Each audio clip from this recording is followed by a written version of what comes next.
Hi, Jen. How are you? Good. How are you? Good.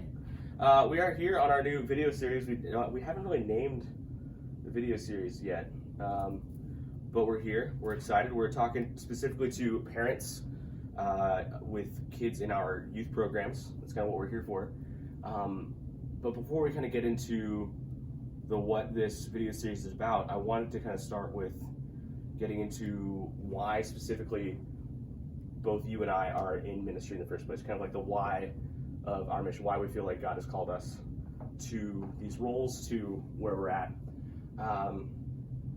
And I want to just remind everybody, like we're keeping COVID precautions. We're at least 6 feet away. We measured it. We got this divider here to keep people safe. Kind of blurry, It's but blurry, but I see a mirage. Yeah, of we can Sam. hear each other, but we're safe from the COVID Yep. stuff. We're safe while we give this to you guys. Yep. So, Jen, I want to first start by asking, why are you in ministry? Like, what brought you to where you are right now? Well, let's see. I'm going to go ahead and give a timeline. I graduated from Washburn University, go Ichabods, in 1998 with an elementary ed degree, and I came back to Kansas City to teach at St. Patrick Elementary School over across the street from St. Pius X High School, and I taught there for 6 years, and then I was blessed with an opportunity to teach here at St. Therese on my 7th year of teaching, which was my first year of being a mommy. So I worked here part-time, and Father Mike Roach, who was the pastor at the time, he offered me the director of religious education position at the maybe April of that year, because he knew that teaching part-time probably wasn't going to be ideal. So this was a part-time position, and I took it, and that was in 2005. And I really kind of thought I would just do this, position for maybe until my kids were in school full-time. But here I am. I have a sophomore and an 8th grader and a 4th grader, and I really honestly can't imagine myself doing anything else right now, especially in my life. I really enjoy it. I've met some amazing families, and when I say that this doesn't feel like a job, I truly mean that. Like, it's work. I mean, there's definitely some times where it feels like work, but I can't call it a job that takes energy from me. It only gives me life, and to be able to be working with families as they bring their children up in the faith, and to be walking this walk with them, especially with my children being at the age of formation throughout all these years, it's really been a blessing for me and my family for me to be in this position. That's awesome. So what would you say specifically is like the reason why you've stayed on for so many years? I think I bring something to the parish with my elementary ed background, with my being raised Catholic. I think I feel that I have a connection with families because I understand where children are in their lives. I hope I'm open to families and helping them out, and being a good resource for them. I love working with my catechist. I'm always just amazed at how many people share their time, talent with religious ed families to help the kids in their formation. I really feel like God led me to this role, and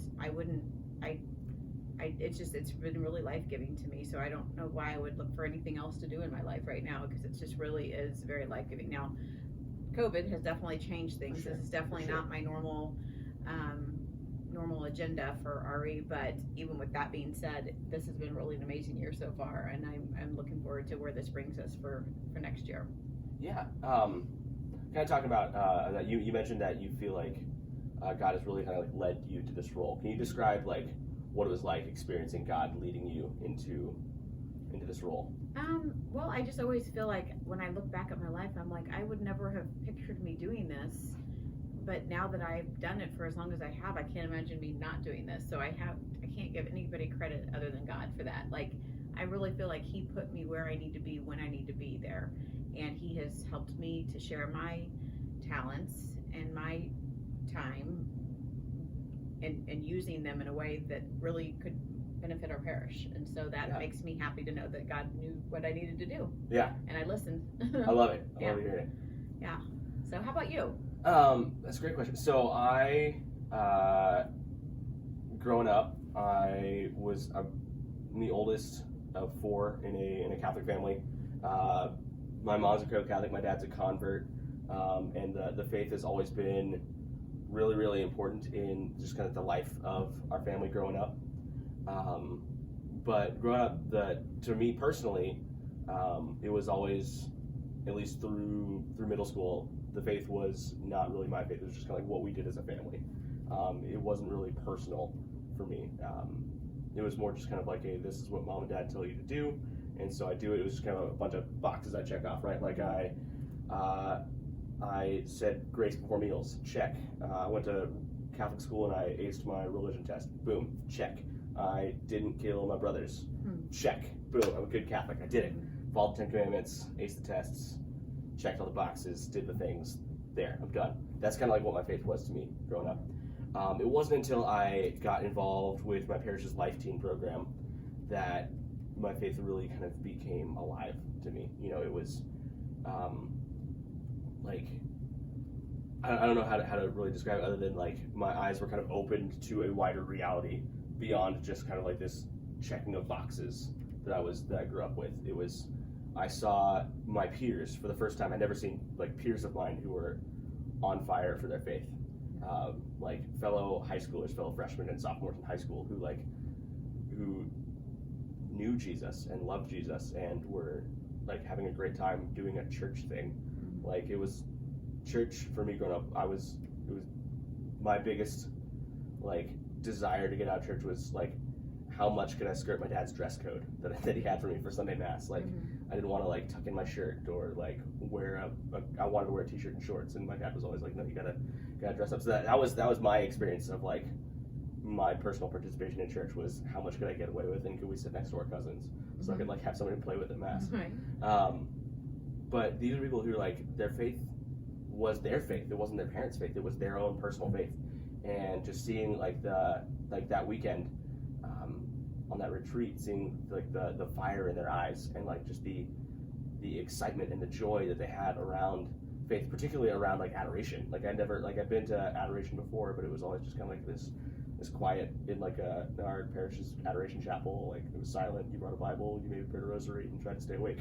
But there were like lives were being changed in front of me. Like I could see like hearts being moved and like all that. It was just crazy to see how the Lord was working. And after that weekend, I realized that like whatever they had, like I wanted. I didn't know what it was, but whatever they had, I wanted it. And so I kept going back to Life Teen. I kept being as involved as I could in my parish's Life Teen program, at my Catholic high school's campus ministry program, just doing all the things. And what I eventually came to realize is like that thing that they had was a personal relationship with Jesus.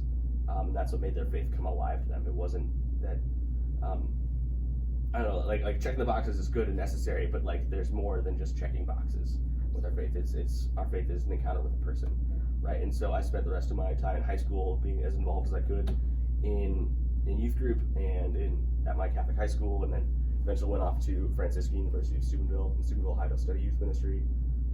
I did some college campus ministry after that, and now I'm in my third year of full-time parish ministry, doing youth ministry. I'm loving it. I'm loving getting to work with teens, getting to bring to them an experience of the faith that I had growing up, because Jesus is a person, he's real, he's alive, and he wants to encounter every single one of us. And every person deserves an encounter with Jesus like I had. And so that's why I'm here. That's why I'm doing ministry. What a great testimony to the teens of our parish for them to hear that. What year do you think not that you had a conversion, but what year do you feel like you found the light came on? It was 2007. 2007. It was the last weekend of August of 2007. What grade were you? I was a freshman in high school. Freshman in high school. Yeah. Yeah, and that's got to give people hope. Yeah. I mean, me being having a middle schooler and a high schooler, Sure. I sometimes wonder, are they checking the boxes? But I do think that they're on the right path. But you never know. You never know. So that's a great story. And then, so where were you before you were here at St. Therese? So I was back in my hometown of Dallas, Texas. I was doing middle school ministry at a parish in the Diocese of Fort Worth, working with some amazing people down there. Just doing 7th and 8th grade ministry. Yeah. What do you think of high schoolers so far? High schoolers are fun. They are fun. They're fun. I agree. Yeah, I love middle schoolers. Like, I feel like my heart's kind of in middle school ministry. That's where my first real experience of parish ministry, on like doing the ministry side, was in middle school ministry. I don't know, middle schoolers are goofy and fun and smart, and they're kind of like, they're still very much kids, but they also are, their brains are starting to like turn on as grown-ups, and like they're starting to like have like real deep thoughts, beyond just who am I going to sit with at the lunchroom. They're starting to like think about life. They we kind of like set our trajectory for life in like 6th, 7th, 8th grade is kind of like where we kind of start to become the person we're going to be for the rest of our life. And just watching middle schoolers be awkward and trying to like fumble through figuring out what the heck that means and what the heck it means to like be a human being, like separate from like under like the roof of your parents, like just watching that start to happen in middle school is a lot of fun. Yeah. High school is great too, but like middle school is like, it's awkward and goofy and fun and silly. And right. Yeah. they still laugh at your jokes. Right. It's nice. Right. For sure. Yeah. And they're on the edge. That's the perfect name for youth ministry. Oh, yeah. In middle school. For sure. Yeah. Yeah. Awesome. But one of the interesting things, just kind of about starting working in parish youth ministry during COVID, is it kind of like forces us to take a step back, and like, because we can't do things the way we're used to. We can't just fall back on the same patterns, the same way we've always done ministry, just because like it's impossible to do the same now. Like, if this were not COVID, like there wouldn't be this weird plastic screen between us. There's like all these things, like we would be doing confirmation classes in person.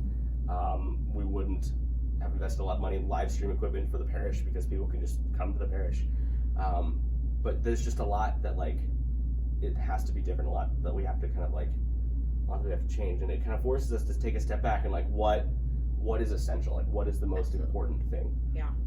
And it's also, I think, and just in talking to parents and hearing stuff from parents of kind of like what this experience has been like for them, is that they, I don't know, just a lot of like the catechesis and the faith formation is just kind of being put back on the parents, right? Because as Catholics we believe that like, that parents are the primary catechists, is the language the church we use. Like, when your son or daughter was baptized, you made a promise to raise them in the Catholic faith, and that means handing on all the truths of the Catholic faith. And like, we here at the parish are here to support you parents in your role as primary catechists. Like I'm the director of parish youth ministries, but you're the main youth ministers as parents. Like, you are ministering to your youth, and I'm here to help you out, and Jen's here to help you out.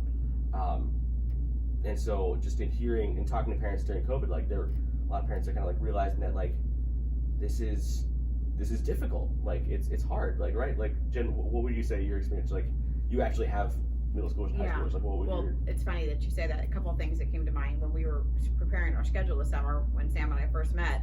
You know, that was just the one thing that just kept coming to my mind. You know, we've got to build up this domestic church. And, you know, with the sacrament of reconciliation and Eucharist preparation, we've always given the parents a big part of the preparation. So that was not that has not changed, but this just reiterates why that's important. And I had the honor of being a godmother at a baptism this last weekend, and you don't go to baptisms very often anymore, or at least we used to have them in the context of the Mass. But me being a godmother, it just reminded me of that honor and that privilege as a parent to raise your child Catholic, and it just kind of validated why what we're doing is really a blessing to you as families. We don't want to be doing it this way, but yet it's kind of like, well, but maybe this is a blessing in disguise. Maybe this is the silver lining of COVID. My family, when we had shut down, we have not missed Mass at all, like, because this is what we believe, and we would watch it online when it was only shut down, and our kids know it's what we do. The church is open, we're safe here, we're here, and they know that's important to us. We talk about the readings before and after Mass. We try to live out the gospel.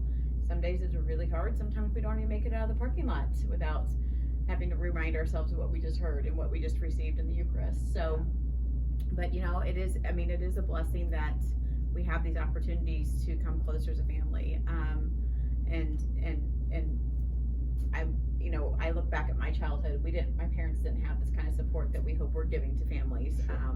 You know, it was a check mark list for me.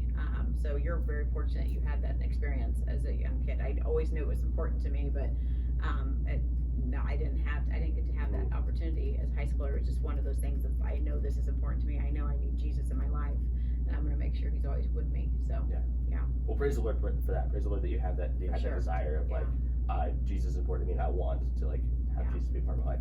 And you guys, you as parents and families and parishioners, you guys have heard our hearts for you. You've heard that like why we're in ministry. Like we want to support you guys. We want to support you as parents, you as the leaders of your domestic church, as the primary catechists of your kids, of your families. And we want to help. That's what we're here for. That's what this whole video series is for. Whatever we're going to wind up calling this video series, that's what it's here for. We're here for you guys. And so if you guys have any questions or concerns or just kind of like things you've always wrestled with, maybe just you personally, or whether you're looking for just advice at how to like effectively hand on the faith to a rebellious 8th grader, or I don't know, like if you have any questions, any concerns at all, like we are here for you. That's what this video series is for you parents, for us to support you, because you are the primary catechists, you are the main youth ministers, you're the ones in charge of the religious education of your kids, and we're here to help you. So let us know how we can help. We want to help. We want this video series to be a ministry to you as parents. Thanks, Sam. Yeah. All right. Awesome. God Praise the bless. Lord.